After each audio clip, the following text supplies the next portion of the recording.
Bonjour chers éveillés, on se retrouve aujourd'hui pour la lecture karmique d'Isabelle. Je vous souhaite une bonne écoute, on se retrouve tout de suite après. Voilà, c'est parti. Donc je vais dire bonjour à tous ceux qui nous écoutent. Nous sommes donc avec Isabelle aujourd'hui pour sa lecture karmique. Alors, comme je te disais Isabelle il y a deux secondes, que tu avais eu donc deux vies. On va commencer par la première. La première chose que l'on me donne, c'est la date. C'est 1942. Ce n'est pas ta date de naissance. C'est une période. Voilà. Alors, on me donne la période 1942-1944. C'est là où, en fait, ta blessure va arriver. Hein, c'est dans cette période-là. On me donne ton prénom. Tu t'appelles Yvette. Et alors, immédiatement, j'entends les bombes, les bombardements. Maintenant, on me donne ton... Alors, moi, je transcris, tu vois, je fais en écriture intuitive, hein, Ouais. et ensuite, je retranscris exactement ce que j'écris à l'instant quand je canalise. Hein. Donc, je te dis tout dans l'ordre. Alors, parfois, on peut revenir, parce que j'ai des infos qui m'arrivent, tu vois, au fur et à mesure. Parfait. Hein. Donc, tu t'appelles Yvette Schmidt. Schmidt. Oui, tu es donc... D'accord. Oui. Tu es donc juive. D'accord. D'accord. Ouais. Alors, on m'explique que ton père, son métier... Alors là, on va parler un petit peu de ton enfance. Hein. Ton père transporte le charbon. Alors, je ne savais pas que c'était un métier. Il va pas chercher le charbon, tu vois, à la mine ou je sais pas quoi. Mais son métier, c'est de le transporter et de l'amener chez les gens, tu vois. D'accord. Il est en gros livreur de charbon, quoi. Je ne sais pas s'il y a un nom à ce métier, mais en tout cas, moi, c'est ce que j'ai vu. Et on m'a fait sentir quelque chose qui était présent donc, dans ta maison, c'était une odeur de suie. D'accord. D'accord. On est à Paris, on me donne l'arrondissement, le 12e arrondissement. D'accord. Et on me donne l'adresse. En plus. Oui, 19. Oh. Alors, je ne sais pas si c'est rue ou boulevard, mais c'est rue ou boulevard Picpus, ou de Picpus, je ne sais pas. D'accord. D'accord. Donc 19, rue ou boulevard, ouais, de Picpus. Alors, c'est ton adresse à toi. Hein. Ah ouais. D'accord. Alors, on m'explique que tu as deux sœurs. Tu as une enfance plutôt heureuse. Ton père gagne bien sa vie. En fait, vous n'avez pas de problème matériel, comme on pourrait dire à cette époque-là. Souvent, les gens manquaient d'argent. Mais toi, pas du tout. Hein. Tu n'es pas dans l'abondance matérielle, mais tout va bien. Voilà, on m'indique que vous manquez de rien. Alors, je te vois, tu es une jolie blondinette. Et alors, chose très curieuse, tu portes deux nattes derrière tes oreilles. D'accord. D'accord. Tu es très bien habillée, tu es plutôt coquette. Hein. Alors, je te vois là, au départ, tu as peut-être une petite dizaine d'années. Hein. Mais tu es déjà de nature très coquette. Alors, on m'explique pourquoi tu es de nature très coquette. Alors, c'est ton tempérament, mais c'est une exigence de ta mère. Voilà. Elle est très stricte et très sévère. Cette maman, au contraire de ton père qui lui est très aimant. D'accord. Il est de nature très jovial, il est facile à vivre et il est super optimiste, ton père. D'accord. Donc, il croit, on m'indique que tu vois, c'est un homme qui croit en la vie. Ouais. Hein, il voit toujours le côté positif plutôt que le côté négatif. Le verre plein plutôt que le verre vide. Tu vois, c'est ce genre de personne. Voilà. Ta mère est toujours sur la réserve. Alors quand je dis ta mère, c'est la mère de Yvette, hein, bien évidemment. D'accord, oui. Hein. Donc elle est toujours sur la réserve. En fait, j'ai l'impression que c'est une femme, et là c'est ce qui me donne là tout de suite, c'est une femme qui est triste en fait. Elle est triste à l'intérieur d'elle. Hein. Elle porte une espèce de mélancolie, voilà. Alors, elle est forcément au niveau affectif, il n'y a pas de démonstration affective de sa part, hein, donc elle n'est pas très démonstrative. Et pour elle, euh, elle entend te donner de l'amour parce qu'elle va te donner une bonne éducation et que tu aies une bienséance, tu vois, que tu saches bien te Oui, tenir en société, voilà, que tu sois poli, etc. Euh, et pour elle, c'est ça qui compte avant tout. d'accord. Et toi, C'est le paraître en fait, un peu, non? oui, c'est ça, voilà, c'est tout D'accord. ce qu'il y a en façade en fait. Hein. D'accord. Alors, bien évidemment, tu peux me dire, oui, mais l'éducation, ça donne de belles valeurs. Oui, tout ça, oui. Mais il y a tu vois, c'est comme le fait d'être coquette. Il faut que tu Ouais, sois propre ouais. sur toi. Ouais, je comprends très bien. Je Voilà. comprends. Si tu manges du chocolat, il faut t'essuyer, il faut pas avoir une tache de Ouais, ouais. chocolat. Enfin, voilà, tout ça, il faut que ça soit. Elle est carrée, quoi. Voilà. D'accord. Alors, toi, par contre, tu es une petite fille qui est libre dans sa tête, on me dit. D'accord. Tu es née comme ça. C'est-à-dire que tu n'es, comment dire, attachée par rien, tu vois. D'accord. Voilà. Et tu as un petit côté naïf également.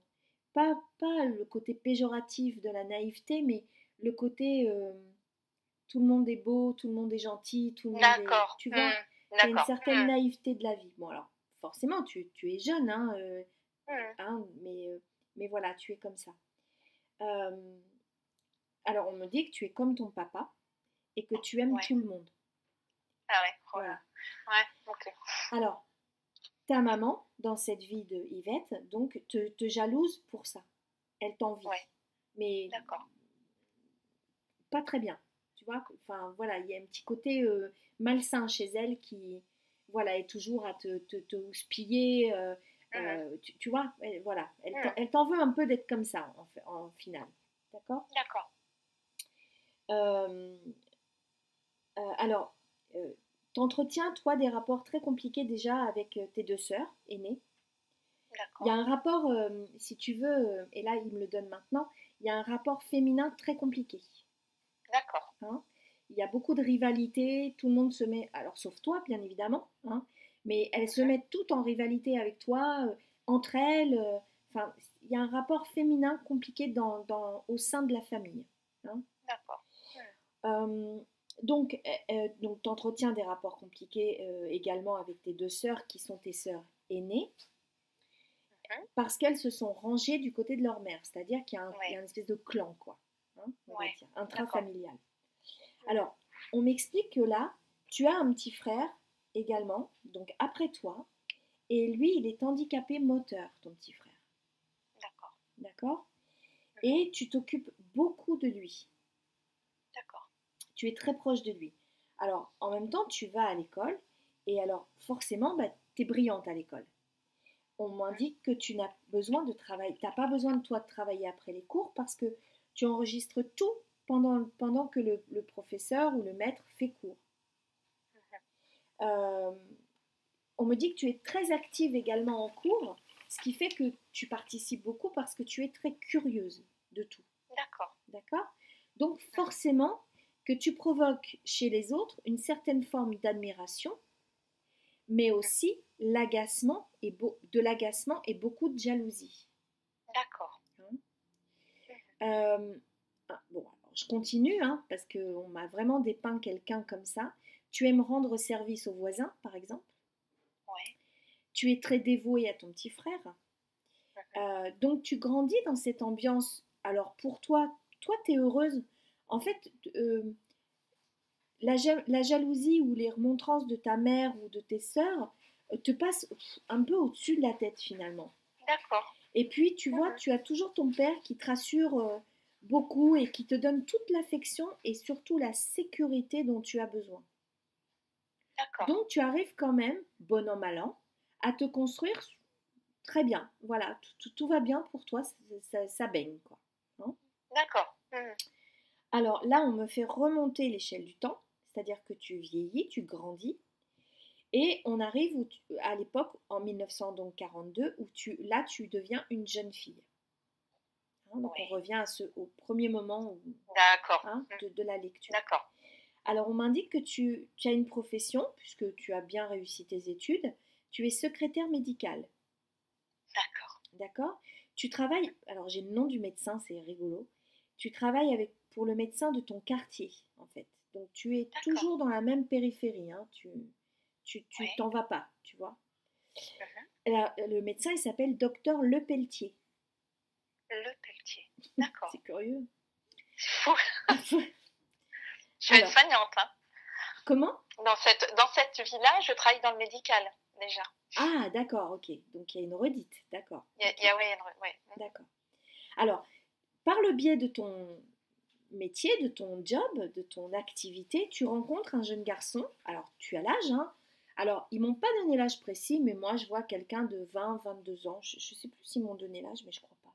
Je crois pas. Mais enfin, tu vois, tu es une jeune femme, voilà, il est l'heure de, voilà, de penser à construire ton propre foyer, etc. Donc, tu Mhm. rencontres un garçon. Alors lui, c'est curieux parce que lui aussi, il est livreur. Mais alors, il livre pas le charbon, lui. Il livre le courrier chez D'accord. ce médecin. Il lui livre le courrier, D'accord, en fait. d'accord, d'accord. Mhm. J'ai pas l'impression que ce soit un facteur, vraiment. C'est vraiment il apporte des plis, des choses, plus des choses comme ça, tu vois. D'accord. Hein, c'est pas un facteur, vraiment, qui... Mhm. Voilà. Alors, euh, ah oui, on me dit aussi qu'il distribue les journaux. Voilà, c'est ça. Il distribue les journaux. C'est pas des plis, c'est des D'accord. journaux. Mais c'était écrit, hein, si j'avais lu. Alors, donc, il passe chaque matin à ton travail. Donc, vous commencez à lier connaissances. Alors, là, c'est un vrai coup de foudre mutuel. Vous tombez sous le charme tous les deux en même temps, avec la même intensité. Et on D'accord, m'indique que c'est comme une reconnaissance. d'accord. On me donne son nom. Alors, c'est curieux parce qu'on me l'a donné. Alors, je vais tout expliquer. On m'a dit Michael au départ. Ouais, oui, Mais en fait, on m'a dit non, c'est pas Michael, c'est Michel. Mais Michel, c'est Michel. Michael. Mais c'est Ouais, Michel et non pas Michael. Hein. d'accord, Alors, lui, il n'est pas juif. d'accord. D'accord. Et tu sais que ça va être un problème pour toi, pour te marier. Tu sais déjà qu'il va y avoir obstruction. Hein. Ça ne Oui, va pas bah oui. passer comme une lettre à la poste. C'est le moment de le dire. Et surtout, du côté de ta maman. Oui, Toi, tu as l'impression qu'elle n'acceptera jamais. oui. Et là, tu commences un petit peu à avoir un petit peu tout ce côté négatif, hein, alors que tu ne l'avais pas vu avant, tu vois. Mhm. Euh, mais par contre, tu aimes ce garçon par-dessus tout et il te le rend bien, c'est-à-dire que tu sens que c'est l'homme avec lequel tu as envie de passer un bon bout de chemin, voire ta vie. Hein. D'accord, Donc tu décides d'en parler d'abord à ton père. Alors, tes sœurs, sont toutes deux déjà mariées avec, pour l'une d'elles, un petit garçon. Et on me donne le prénom du petit garçon qui s'appelle Samuel. d'accord. Euh, ton père ton père, il est très content pour toi de l'annonce que tu lui fais de vouloir te marier. Lui, c'est ce qui compte. Euh, Ce qui compte pour ton père, c'est le fait d'être heureuse. C'est pas le fait Mhm. que, voilà, d'avoir une obédience ou pas. Peu importe, en fait, on s'en fiche. Hein. Oui, oui, oui. Mhm. Euh, il te rappelle également, parce que tu es très inquiète sur ce sujet, que ta judéité se transmet par la mère et que par conséquent, tes enfants seront juifs de naissance. Ben oui. Hein. Mhm. Mhm. Donc, il ne néglige pas le jugement de ta mère et il dit, je vais m'en occuper. D'accord. D'accord, Voilà, il veut d'accord. s'en occuper. Donc, tu présentes le jeune homme à ta famille. Bon, forcément, il est beau garçon. Il est très gentil et très bien élevé. Donc, tout va bien. Mais ta mère, euh, là, pour le coup, ta mère va tomber sous le charme de cet homme. D'accord. Mais ta seconde sœur, donc pas la première, pas l'aînée, l'autre, celle qui est entre vous deux, Oui. elle Juste est, au-dessus. voilà, juste au-dessus. Mhm. Elle est malheureuse en amour. Elle n'arrive pas à trouver quelqu'un. Or, c'est ta sœur aînée, hein, quand même. D'accord. Et elle est très jalouse de toi. On me dit même follement jalouse. Hein. Alors, ta mère est rassurée, ton père a fait en sorte de la rassurer. Tu épouses ce jeune homme. Donc, pour le coup, on pourrait se dire, bon, bah, tout va bien. Mais là, on arrive sur la toute dernière fin de la lecture et là, ça va tourner au grand cauchemar. Euh, alors, La guerre fait rage, hein, on est en 1942, donc voilà, tu es en pleine guerre. Tu tombes enceinte et c'est là où Oui, j'entends les bombardements. Donc on revient vraiment au tout début de la lecture. Tu es en train de te cacher en fait. La scène c'est ça, tu te caches. Tu es sous les bombardements et tu te caches comme tu peux, hein, bien sûr. On me dit oui, que ton mari, donc ton mari maintenant, euh, fait partie de la résistance. Et, euh, et en fait, toi, tu as très peur. Tu as très peur pour toi, mais tu as très peur aussi pour ton mari qui n'est pas là. Donc, mhm, tu es seule à la maison en étant enceinte. Et tu décides d'aller te cacher chez des voisins qui sont gentils avec toi, etc. Et là, la police va débarquer. Alors, là, ça va durer quelques temps comme ça. Et en fait, en 1944, la police débarque, donc chez toi, tu es seule. Euh, ton enfant a, ton enfant est petit, hein, il a à peu près 2 ans, 1 an et demi, 2 ans, 18 mois peut-être, voilà, quelque chose comme ça. Et on t'embarque, toi et ton enfant. Quand je dis on t'embarque, c'est vraiment qu'on t'embarque, c'est pas on t'emmène, hein, c'est on t'embarque. oui, oui, d'accord, oui. Euh, Tu apprends que c'est par une dénonciation. Mhm. Pourtant, tu pensais ne pas être inquiété parce que tu portes le nom de ton mari, qui Oui, s'appelle plus, oui, Marchand. marchand, Marchand. d'accord. Et en fait, tu es déporté, donc on t'emmène, ton mari ne Oui, te retrouve pas. Et en fait, alors, je pense que tu le sais, toi, mais intrinsèque. Je pense que tu ne l'as jamais su, mais tu le sais intérieurement, tu te doutes très très fort. Mais moi, on me l'a dit, tu as été dénoncé par ta sœur. oui, d'accord. Mhm. Et tu pleures beaucoup. Et on D'accord, m'indique que, oh, puis j'ai des frissons partout, tu pleures oui, beaucoup, on m'indique que ta joie s'envole, hein, et que ton âme, comme si ton âme s'éteignait à ce moment-là. On ne va pas au-delà de ça parce que je pense que tu as eu une mort affreuse, donc c'est même pas la peine, voilà, oui. c'est pas peut-être l'heure d'ouvrir ce chapitre-là des blessures karmiques, Non, hein, des non. blessures physiques, voilà. Si tu le souhaites hors Oui, enregistrement, je te dirai. Si tu le souhaites, oui, voilà. Mais dans oui, l'enregistrement, j'ai pas envie que, voilà, oui, oui. je préfère faire simple, hein, voilà. Mm. Voilà, mais surtout ce qu'il y a à retenir, c'est que ton âme, avant de mourir, là, tu prends conscience de tout ça et le malheur te tombe comme tu vois, une chape de Mm. plomb et en Ouais, fait, bah, ça, c'est une blessure très, très vive, en fait, de ton âme. d'accord, d'accord. D'accord. Mm. Alors voilà pour cette première vie. La deuxième vie n'est pas plus rigolote, hein. Voilà. Alors on recule vraiment dans le temps et de beaucoup, beaucoup, beaucoup, beaucoup. On fait vraiment là une pirouette et on va arriver dans une période, on me dit celte. On est au troisième siècle avant Jésus-Christ. Oui, Tu es une femme et on me donne ton prénom. d'accord. Alors, il faudra aller vérifier, hein, mais bon, tu verras tout à l'heure, on va y arriver, mais on me donne le prénom de Moira. Alors, Moira. Moi tréma R-A. On me l'a donné Oui, comme mm. ça. D'accord. Moira. Tu es une nourrice. Tu élèves les enfants des autres, en fait. Tu D'ac- les nourris au sein. Tous. d'ac- D'accord, Tout le monde passe par toi. C'est-à-dire que d'accord. c'est pas un problème de je peux allaiter ou pas, c'est tout le monde, tous les enfants de cette, on dirait une tribu, hein, tu vois, du Mhm. camp, enfin je sais pas, du petit village en tout cas, du petit campement, passe par tes soins en fait. D'accord. Tu as une, comment dire, au départ, j'avais l'impression que tu étais druide, Mm. Mhm. mais c'est pas druide, c'est pas druide. Mais il y a quelque chose de l'ordre du. Comme si tu étais la chamane du camp ou un truc comme ça, mais c'est une nourrice, mais tu as un Oui, je statut comprends un ce que peu tu comme veux ça, dire. tu vois? Oui, oui, oui, oui, oui, je Tu comprends. vois? Et que c'est une Mm. étape obligatoire de passer par toi, quoi qu'il Mm. arrive, D'accord, tu vois? d'accord. Hein. Il y a une notion comme ça. Alors, c'est une. Donc, on est en Irlande, hein, tu es d'origine donc irlandaise. Et j'entends de la musique, hein. Il y a beaucoup de musique, alors avec des tambours, Mhm.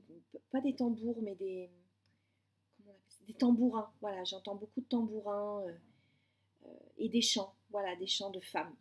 Voilà. Euh, c'est une époque quand même assez dure.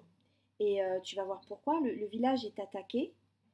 euh, et, et toi, tu vas subir plusieurs viols, en fait, D'accord, voilà, de par tes attaquants. Et les enfants sont tués sous tes yeux. d'accord. Alors, c'est pas une petite attaque toute gentille, hein, c'est l'attaque bien comme on voit dans les films. Hein, Ouais, ouais, ouais. voilà, C'est un massacre. voilà, c'est ça. C'est un massacre. Euh, le village donc tombe aux mains de ceux qui ont attaqué. On me dit que c'est des gens qui viennent du nord, c'est des gens de pays nordiques. Donc on me dit pas Suède, Norvège ou quoi, mais c'est comme des Vikings, quoi. Tu vois, des gens D'accord. vraiment très brutaux. Hein. Bon, déjà, Ouais, je crois que l'époque était brutale, mais eux, c'est vraiment des gens très brutaux, bestiales, tu vois. Pas de ouais, je chichi, comprends. rien du tout. On égorge, Hmm, voilà, c'est ça. hmm. Hein. Euh, alors, ils vont faire avec les quelques enfants qu'ils ont gardés. Regarde comme c'est pas la 4D là. Je sais pas quelle dimension c'est, mais on est loin, loin, loin, loin, loin. Ouais, ouais, ouais. Ils ont gardé quelques enfants pour les donner en sacrifice pour Ouais, célébrer leur d'accord. victoire. En Oh, fait, ils ont ouais, c'est pris le chaud. camp, Hmm, voilà, hmm. et donc ils ont gardé ces enfants-là. Toi, tu fais partie, on m'indique, d'un peuple pacifiste. D'accord. C'est-à-dire que c'est pas ton truc d'aller faire, enfin toi, non, mais enfin, les hommes du camp et tout ça, c'est pas la mentalité d'aller prendre le campement de quelqu'un d'autre ou d'aller chercher des territoires, tout ça, c'est pas votre truc. Vous êtes un D'accord. peuple pacifiste. Enfin, c'est pas un peuple, hein, mais une tribu. Hmm, Et toi, alors je te le redis, je te l'ai dit en préambule, mais tu as une grande importance, tu as un statut important au sein de ta communauté. Alors, forcément, tu es ligoté, tout ça. Euh, tu es en rage, toi, tu as une grosse colère, ça monte en toi parce que tu ne peux pas te défendre et tu ne peux pas défendre les enfants qui sont maltraités devant toi. Et euh, tu appartiens, on me dit que tu appartiens, voilà, on me dit que tu appartiens au Dieu, en fait. d'accord. Alors, excuse-moi Isabelle. Alors, attends, Vas-y, vas-y. je vais éteindre. Alors, je reprends l'enregistrement, voilà. Donc on en était là où je t'expliquais quelle importance tu avais pour ta communauté, c'est-à-dire que toi tu appartiens au Dieu. Euh, alors je te le dis comme ça, c'est grossier, mais c'est comme ça que les gens le pensaient en fait, hein, tu vois. Et D'accord. toi tu n'es pas mariée. En fait Mhm, tu n'es pas, tu es la mère de tous, tu vois. hmm. Et en fait on me dit que Moira, on me fait le lien entre Moira et Marie, D'accord. d'accord? Hmm. Ton prénom et le statut de Marie, la mère de tous. D'accord. D'accord. Hein, il y aurait un Hmm. lien. D'accord. Faudrait peut-être que tu creuses sur le prénom. Ou, voilà. Ouais. Hmm. Donc, et eux, les attaquants, là, ceux qui viennent des pays nordiques, ils ont bien compris que tu avais un statut particulier.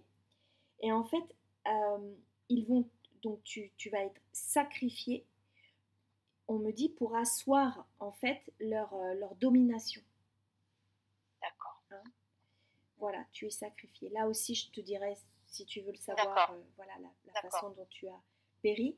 Mais en tout Mhm, cas, voilà, donc tu as une énorme colère. Hein. Euh, mhm. à l'heure de ta mort, tu es en colère, mais Ouais. comme pas possible. Quoi. Hmm. Donc voilà, bon, du coup, je vais arrêter l'enregistrement définitivement. Et Oui. puis, on va continuer de Oui. bavarder et d'échanger ensemble. Voilà, chers éveillés, on se retrouve très vite pour de nouvelles vidéos. À bientôt, prenez bien soin de vous. Ciao, bye bye.